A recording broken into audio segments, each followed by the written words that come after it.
Is it time to reevaluate your friends list? And while you might think I'm talking about social media, it is an element of what I'm talking about, but it is not the entirety of it. It's actually one of three pieces that I'm going to talk about.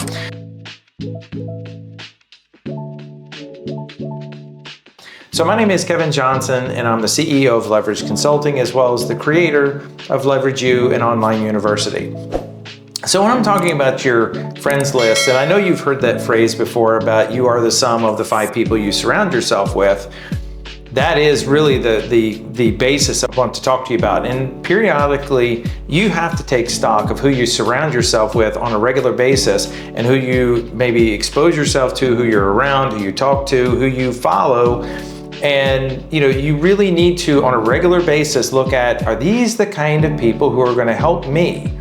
And from a selfish standpoint, you do have to look at it like that, because you won't be the best version of you unless you constantly go and look at, who am I around on a regular basis? So the 3 areas that I'm talking about is, first we can talk social media. Social media is one of these things that it can be really cool, really fantastic, and absolutely devastating all at the same time.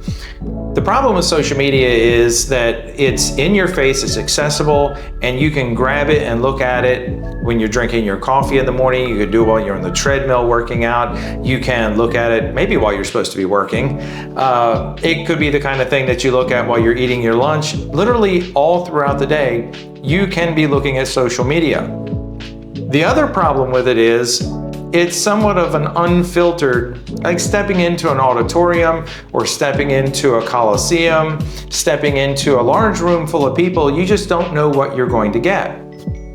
So when you really think about who is it that you follow or who do you surround yourself with, you may need to periodically take your social media list and pause some people, unfollow some people, because it could be that they don't talk about anything but political views. They might always have a negative viewpoint of things. It might be something where they just always have something to say, but it's really just not positive. And as human beings, we typically just don't respond well to constant negativity, because if that's what we surround ourselves with, guess what we become? So when you start thinking about what you see on social media, you might want to tailor your list, tailor your friends, and really look at, who is it that I'm surrounding myself when I get on my device and I just start scrolling? Are these the kind of people who bring me new and better ideas about business? Are these people that have no business ideas?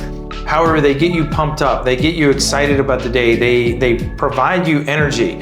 And that's one thing, as I go through this list, you should be looking at in each of these 3 elements of this list that I'm talking about.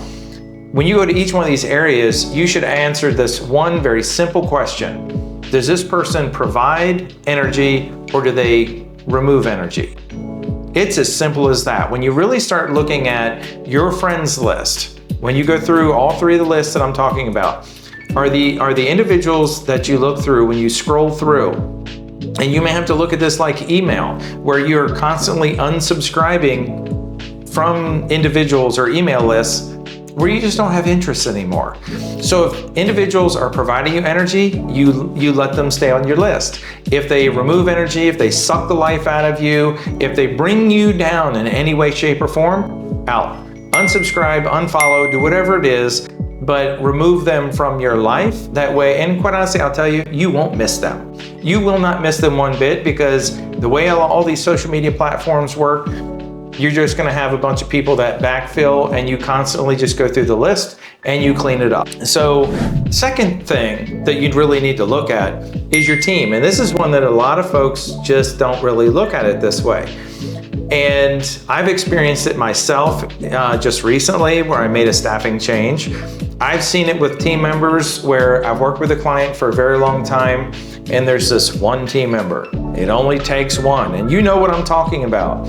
It takes one team member to bring the entire rest of the team down. There was a client I worked with for about 4 years, I believe, and fantastic client. They made such great strides. They accomplished a lot.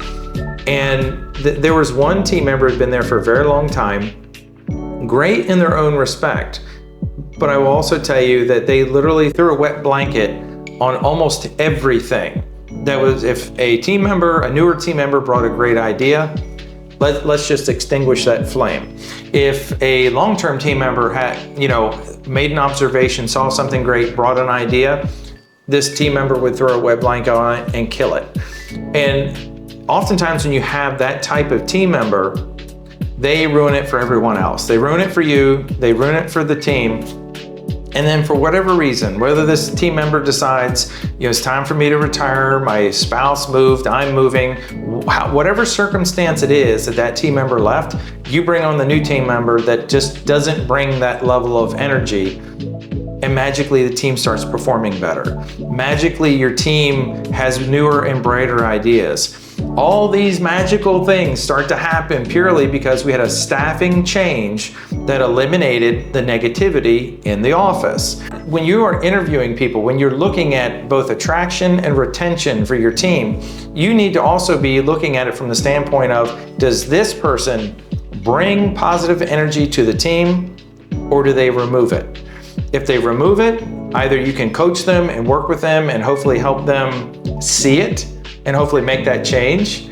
But if you can't, it's time for you to step up, be a leader, and help them make a change.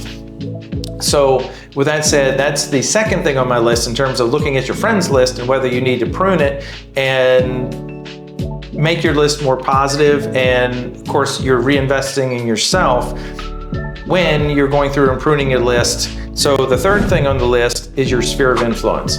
With the sphere of influence, I'm talking about the 5 people you surround yourself with on a regular basis. Some of you who think if you're in a referral-based business like real estate or something else, you might think I'm talking about the people who refer you business. I'm not talking about that. I'm talking about the 5 people who have the most influence over you on a regular basis. So when you think, again, about your list, who are you around on a regular basis? And you may have to, number one, prune your list and let's just say reduce your exposure to some people who bring you down. Again, ask that question. Do they bring me energy or do they remove energy? So when you really think about your close-knit friends, okay, I just left an event last week and it was so fantastic to watch about 800 people in this room. Everyone left charged, everyone left with ideas, fuel, fire, call it whatever you want. But they left ready and charged to go home and put a bunch of things into action because they were in a room with other people who had ideas and energy. They're hustlers, they're entrepreneurs. So when you think about your friends list, who are you around on a regular basis? And it doesn't have to be other entrepreneurs. It could just be someone else who's positive. It could be someone who's always finding the silver lining in something. It could be someone who's spiritual or religious. It could be someone who, no matter what, they have your back. Anything happens, they have your back.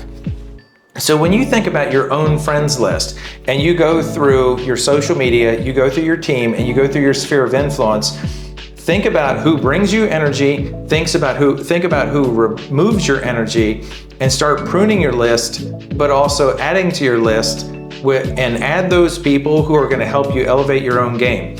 You should feel like you're not the smartest person in the room. You should feel like you want to do nothing but listen when you get around these kinds of individuals, because they provide you inspiration. And when you get around those kinds of folks and you listen to them, they will help you elevate your game. That's why I love doing what I do, because I know a lot of the entrepreneurs I work with, they have no one else in their corner. They have no one else to really, that has their interest at heart. So I always try to consider myself part of their sphere of influence, and that influence should be accelerating their future and helping them create more production and less stress. So again, my name is Kevin Johnson of Leverage Consulting, as well as the creator of Leverage You. If there's anything I can help you answer, problem solve, or resolve in your life, drop it in the comments below or contact us directly. And also, if you like this kind of content, hit like, hit subscribe, because we have more content just like this coming on a regular basis.